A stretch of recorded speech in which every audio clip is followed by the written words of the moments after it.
Selamat sore, pada hari ini kita akan membicarakan tentang pendidikan dan kekuasaan. Tapi fokus kita pada hari ini adalah bagaimana pendidikan dapat melawan kekuasaan. Sebelum kita bicara bagaimana langkah-langkah pendidikan melawan kekuasaan, kita akan bicara dulu, kita mengulang kembali bahwa bagaimana sih pendidikan dan kekuasaan. Yang pertama, pendidikan sebagai alat kekuasaan. Apa yang dilakukan? Pendidikan sebagai alat kekuasaan, bahwa pendidikan itu diciptakan atau dibuat sebagai pengontrol sosial. Apa yang dikontrol? Yang berkaitan dengan norma, berkaitan dengan kebiasaan, pola pikir orang. Selain itu, pendidikan juga sebagai alat kekuasaan. Itu berkaitan dengan hierarki atau struktural. Di dalam pendidikan terdapat struktur-struktur, mulai dari pemerintah pusat, pemerintah provinsi, pemerintah kabupaten, sampai pada guru. Itu adalah hierarki struktural. Apa tujuan dia? Supaya kontrol terhadap pendidikan itu berjalan sesuai dengan keinginan. Keinginan siapa? Keinginan orang-orang yang memiliki kuasa. Karena kita bicara dalam konteks Indonesia, maka itulah keinginan pemerintah Indonesia. Bagaimana pendidikan sesuai yang diinginkan, sesuai yang diharapkan oleh pemerintah, maka dia harus mampu mengontrol. Yang berikut adalah pendidikan itu sebagai alat ideologi. Sebagai alat ideologi pemerintah, pendidikan yang diajarkan harus berlandaskan pada ideologi bangsa. Nah, ketika kita bicara bahwa pada aspek Indonesia misalnya, maka ideologi yang digunakan adalah ideologi Pancasila yang berlandaskan pada Undang-Undang Dasar 1945. Bagaimana buktinya? Ya, kita lihat.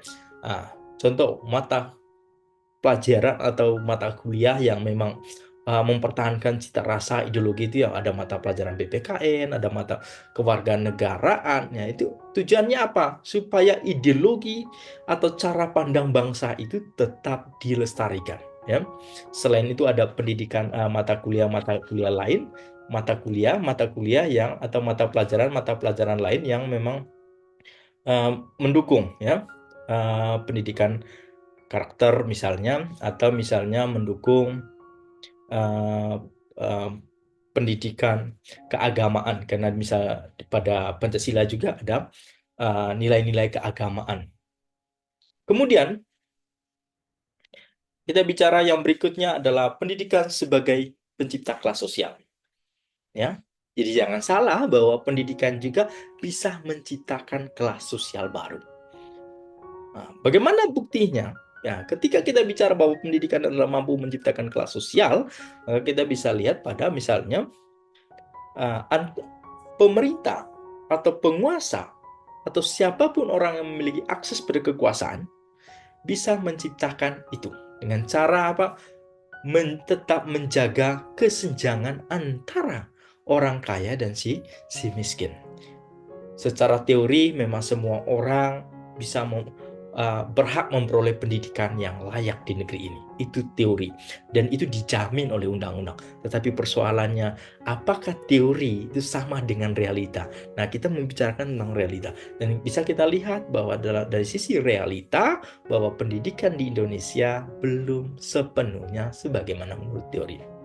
Nah, kemudian kita akan berbicara, ketika tadi bicara tentang bagaimana bentuk pendidikan dan kekuasaan, itu kita bicara bagaimana pendidikan dapat melawan kekuasaan. Oke, yang pertama pendidikan kritis.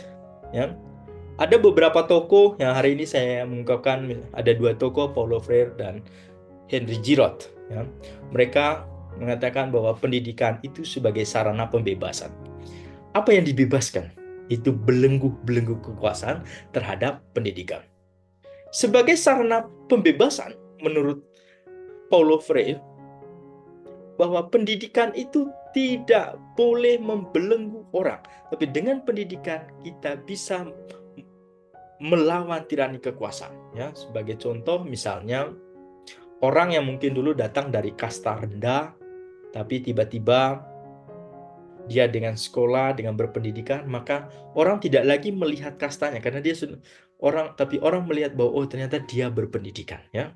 Jadi pendidikan itulah yang bisa melawan bahwa ternyata orang dianggap dihormati itu bukan karena kastanya, tetapi salah satunya melalui pendidik. Apakah melalui jenjang akademiknya atau mungkin pola pikirnya, cara pandangnya, sifat-sifat kritisnya, sehingga orang menganggap dia memiliki nilai-nilai.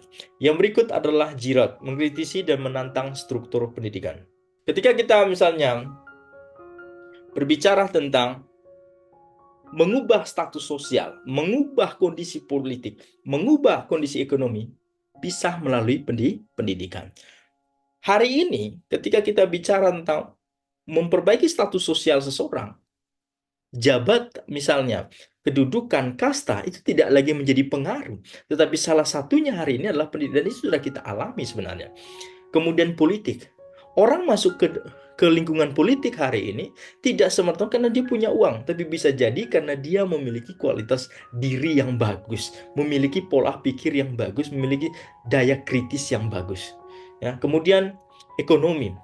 Dengan pendidikan orang bisa sejahtera, walaupun tidak semuanya benar, tetapi setidaknya dengan orang berpendidikan, orang bisa memperoleh ekonominya, memperoleh pendapatan dengan memanfaatkan kemampuan akal budinya, ya. Nah, akal budi itu diperoleh melalui pendidikan. Yang berikut misalnya, yang kedua kita bicara bagaimana perlawanan. Yang berikut adalah resolusi pendidikan. Ketika bicara resolusi, kita bicara tentang apa yang kita lakukan, bagaimana caranya supaya pendidikan itu bisa melawan tirani kekuasaan. Yang kita pertama misalnya ada ahli seperti Howard Gardner. Gardner ini adalah ahli atau tokoh pendidikan yang mencanangkan 8 kecerdasan majemuk, ya, 8 kecerdasan manusia. Nah, Gardner tidak melihat orang dianggap cerdas hanya dengan modal IQ, tetapi ada 7 aspek lain yang menunjukkan orang cerdas. Ya, jadi tidak hanya matematik logik, jadi orang yang bisa bersosialisasi dianggap orang cerdas. Orang yang bisa berbahasa dengan baik, maka dianggap orang cerdas. Tidak hanya pada logika matematik. Kemudian, Amartya Sen ini mengatakan bahwa seseorang itu bernilai, seseorang itu berkualitas, seseorang itu dapat mengubah keadaan tertindas menjadi, itu bukan karena uang, tetapi karena kapasitas yang dimilikinya. Ketika kita bicara kapasitas, kita bicara tentang pendidikan. Salah satu kapasitas kita adalah pendidikan. Kemampuan akal budi kita itu adalah kapasitas yang kita miliki. Ya, dengan pendidikan, ya, dengan apa yang kita buat, apa yang kita hasilkan, sehingga orang menganggap bahwa kita memiliki kapasitas atau kemampuan lebih. Nah, yang ketiga adalah Bell Hook. Bell Hook mengatakan bahwa pendidikan itu berlandaskan pada cinta, ya. Jadi pendidikan harus mengutamakan kasih sayang, penghargaan, dan rasa hormat. Nah, Bell Hook ini adalah seorang tokoh pendidikan, seorang feminisme, ya, seorang yang peduli pada pendidikan dari sisi bagaimana kesetaraan gender. Ya, kita tahu bahwa perempuan pada sisi pendidikan mungkin kita alami sendiri juga di daerah-daerah, mungkin hari ini sudah berubah, tapi jauh sebelumnya, termasuk juga di Indonesia, orang yang boleh mengakses pendidikan hanyalah kaum bangsawan misalnya, kaum priai. Kemudian anak-anak pejabat. Seiring perkembangan masuk lagi ke dalam budaya daerah, ya, yang boleh misalnya hanya laki-laki, sementara perempuan tidak punya kesempatan yang sama untuk kuliah atau mengenyam pendidikan, tapi diberi kesempatan pada laki-laki. Nah, oleh Bell Hook itu dianggap bahwa itulah salah satu penindasan dalam pendidikan. Struktur sosial membuat orang tidak bisa mengenyam pendidikan. Lalu dia menawarkan satu, bahwa pendidikan itu berlandaskan pada cinta kasih, ya, yang disebut dengan pedagogi cinta. Jadi pendidikan itu harus berlandaskan cinta, kasih sayang. Jadi kita saling mendukung antara satu dengan yang lain. Yang berikut adalah ketiga, kurikulum yang kritis. Ketika kita bicara kurikulum, karena tadi kurikulum di awal sudah saya jelaskan bahwa kurikulum adalah bagian dari kekuasaan pendidikan, maka Di dalam kurikulum kita itu harus diatur sebenarnya. Bagaimana peserta didik itu tidak hanya menerima pengetahuan, tetapi juga menganalisis dan mengkritisi apa yang dia peroleh. Sayangnya, hal-hal demikian itu sangat tabu, bahkan tidak semua tempat itu mengajarkan demikian.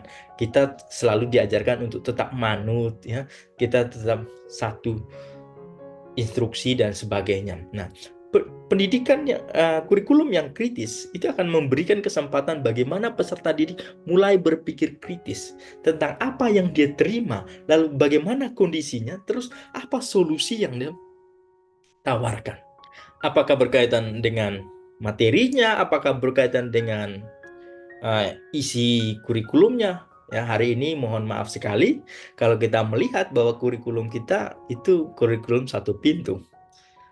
Pemerintah mencipta, bahkan lebih mirisnya, materi pelajaran yang sebenarnya hanya bisa diajarkan pada daerah-daerah tertentu yang memang memiliki barangnya, tapi diajarkan pada daerah-daerah yang tidak sesuai. Contoh misalnya ketika bicara kereta api. Kereta api mungkin di Jawa dan sebagian Sumatera punya kereta api. Tapi ketika bicara di daerah NTT, ya, Papua misalnya, apakah ada kereta api? Yang paling sulit ya membayangkan tentang kereta api. Ya, jadi kita dipaksa untuk berpikir tentang kereta api untuk barang yang tidak pernah kita lihat. Yang berikut adalah apa kekuasaan dalam pendidikan. Ya, kita melihat teori Michael Foucault. Ya, Michael Foucault mengatakan bahwa pendidikan itu bagian dari alat kekuasaan. Ya, kemudian pengetahuan itu diciptakan oleh kekuasaan dan kekuasaan bisa mendisiplinkan orang dan bisa mengontrol orang lain. Jadi inti dari teori Michael Foucault bahwa pendidikan itu dapat mengontrol orang lain. Nah, kemudian ada teori lain, misalnya teori dari Antonio Gramsci bahwa teori hegemoni dalam proses bahwa pendidikan itu adalah proses dominasi kelas penguasa. Jadi kelas penguasa, orang-orang yang berkuasa mengontrol orang lain dalam bentuk pendidikan. Nah, ketika orang dikontrol dalam bentuk sistem pendidikan, maka kita sebenarnya dalam skema atau dalam kondisi tidak berdaya. Siapa yang mengontrol? Adalah orang-orang yang punya kuasa. Ya, seperti tadi misalnya Michael Foucault bahwa kekuasaan itu pendidikan bagian dari kekuasaan, lalu kemudian kita tambah dengan teori hegemoni dari Antonio Gramsci, dia mengatakan bahwa kelas penguasa mengontrol pendidikan. Kelas penguasa mengontrol orang lain melalui pendidikan. Apa yang dia harus lakukan, apa yang dia buat, bagaimana dia berbicara, bagaimana dia berperilaku, bagaimana dia menanggapi sesuatu, bagaimana cara dia memandang sesuatu, bagaimana cara dia menilai sesuatu, itu diatur di dalam pendidikan. Siapa yang mengatur? Ya, kelompok penguasa.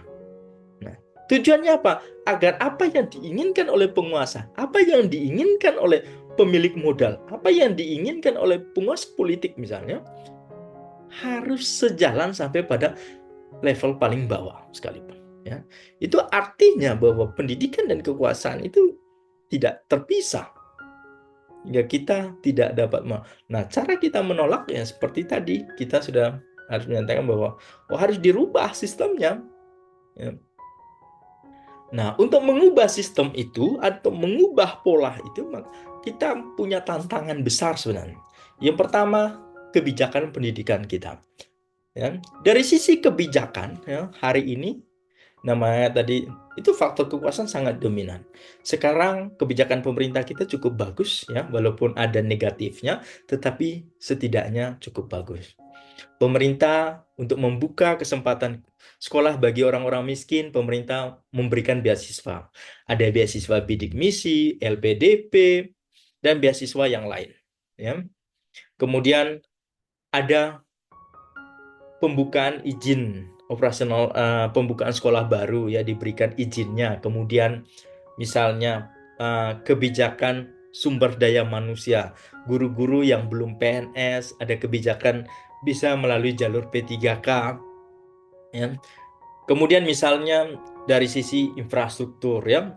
Nah, cuman masalahnya hari ini terutama di daerah-daerah ada begitu banyak sekolah yang dibangun tetapi infrastrukturnya kurang bagus, ya. Tapi setidaknya ada niat pemerintah, ada niat penguasa agar setiap orang memperoleh akses pendidikan yang bagus. Yang berikut adalah keterbatasan akses. Bicara tentang keterbatasan akses, ya, di tengah kecanggihan dunia teknologi bahwa pendidikan sudah mulai berubah, tidak lagi harus tatap muka tetapi bisa melalui aplikasi-aplikasi atau melalui penggunaan teknologi-teknologi yang terbarukan, masih juga kita yaitu kesenjangan antara kota dan desa. Ya, di kota dengan jaringan yang bagus, dengan infrastruktur sumber daya manusia yang bagus, dengan kualitas layanan yang bagus akan memperoleh pendidikan yang bagus, sementara di daerah kesulitan misalnya dalam jaringan, sinyal, kemudian listrik ya, walaupun hari ini hampir semua daerah di Indonesia sudah teraliri listrik, tapi untuk jaringan internet ya, itu masih terbatas ya, pada daerah tertentu masih terbatas. Kemudian hari ini pendidikan itu bersifat ya, pendidikan diterima oleh semua orang. Kemudian dengan kecanggihan teknologi hari ini, siapapun Anda, dimanapun Anda berada, kita bisa memperoleh pendidikan. Tidak harus dengan Anda datang ke sekolah untuk memperoleh pendidikan. Kita bisa belajar dari mana saja, kapan saja, dan di mana. Apa yang kita pelajari jika dengan kecanggihan teknologi, ada begitu banyak aplikasi-aplikasi yang bisa membantu kita agar kita bisa menyelesaikan. Tapi perlu diingat bahwa kecanggihan teknologi itu harus juga diimbangi kemampuan kita dalam literasi digital. Tidak semua hal yang ada dalam kecanggihan teknologi itu bisa dimanfaatkan, bisa digunakan sesuka hati kita. Ingat bahwa itu hanyalah alat bantu. Ya, itu hanyalah alat bantu. Tetapi instrumen utamanya adalah kita. Hati-hati dengan penggunaan teknologi. Ya, seiring hari ini memang sesuatu sangat mudah dengan teknologi, tetapi teknologi juga bisa membuat orang ketagihan, teknologi juga bisa membuat orang lupa pada orang lain. Bahwa ingat bahwa esensi pendidikan bukan hanya tentang transfer of knowledge, tetapi juga kita membangun relasi atau hubungan sosio-emosional. Ya, bagi Bapak Ibu guru yang saat ini mengajar atau mungkin calon mahasiswa atau calon guru misalnya, bahwa pendidikan itu bukan soal mengajar, tapi pendidikan itu soal membangun relasi emosi antara guru dengan siswa, antara mahasiswa dengan dosen, antara dosen dengan dosen, antara guru dengan guru, antara guru dengan tendik, guru dengan masyarakat. Perlu kita bangun rasa yang sama, yaitu rasa memiliki terhadap pendidikan, bukan apatis di antara kita. Mungkin itu saja yang bisa saya sampaikan hari ini. Terima kasih.